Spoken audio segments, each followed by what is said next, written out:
I picked up these PS-2CD 4427 covered hoppers during Scale Train's Trains-Giving sale.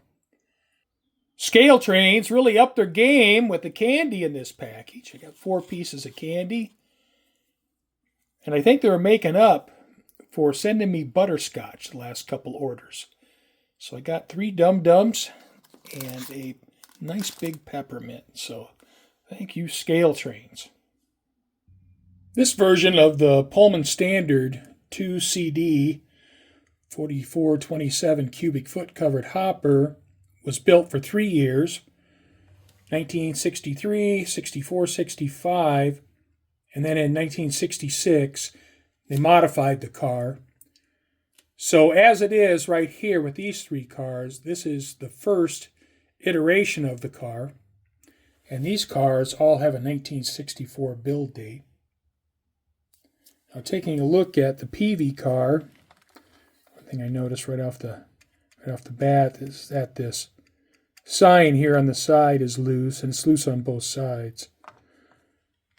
And the cars are, besides this paint scheme and the signage here, are otherwise identical.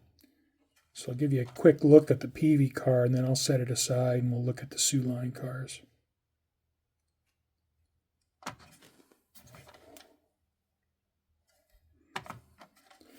And with the black ends, it's a little bit difficult to pick up the details. So it's an attractive paint scheme, though. I think it'll look good running on the layout. And here, looking at the Soo Line car, and you can see the stenciling is nicely done.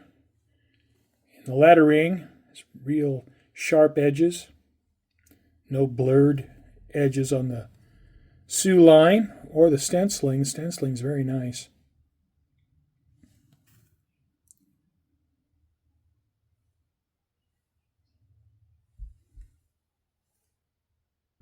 Now these cars were all used for grain, sugar, or other commodities.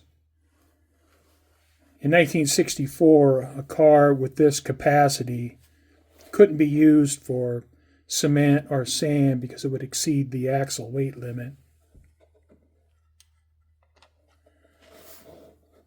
Now, the upper walkways are really nicely done.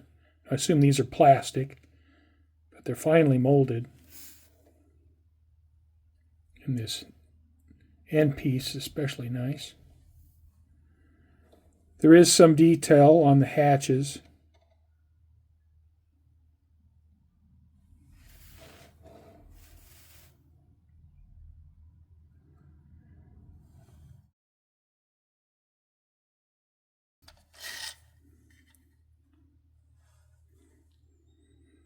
Brake-end detail's pretty nice. Got all the brake hardware in there. Pretty nicely done. Looks like it has KD couplers, air hose, and coupling levers are really delicate, very nice. And the ladder rungs are really delicate and nice too. And these bars on the side, those are pretty sweet right here. They're very, very fine. Well, you can see compared to my thumb how small they are. And there's a line that runs down on the bottom of the left side of the car. Well, depending on which end you have in front, in this case the brake end.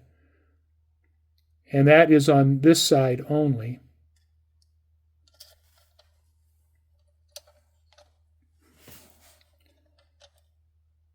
Now the discharge chute detail is a little bit simplified.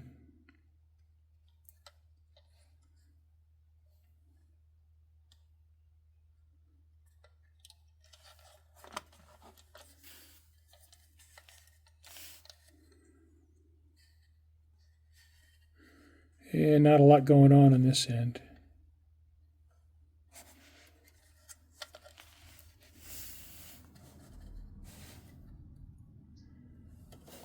So all in all, pretty nice car.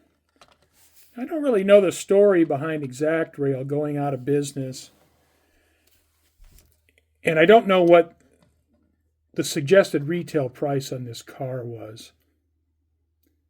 I don't think this car, the detail level, like with the top hatches and the bottom chutes, is quite up to some of the other premium offerings. And maybe that's why ExactRail is gone now, that for the price point, it just didn't have the same level of detail.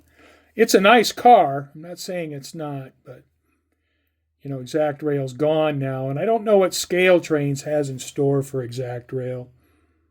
Whether they just bought out the existing inventory and when it sells through, they're done with it, or whether Scale Trains bought the molds and potentially can reissue these cars at some point. I don't know. But if this was the end of ExactRail, Scale Trains had the Trains Giving sale, and these were discounted pretty substantially, so I decided to pick them up.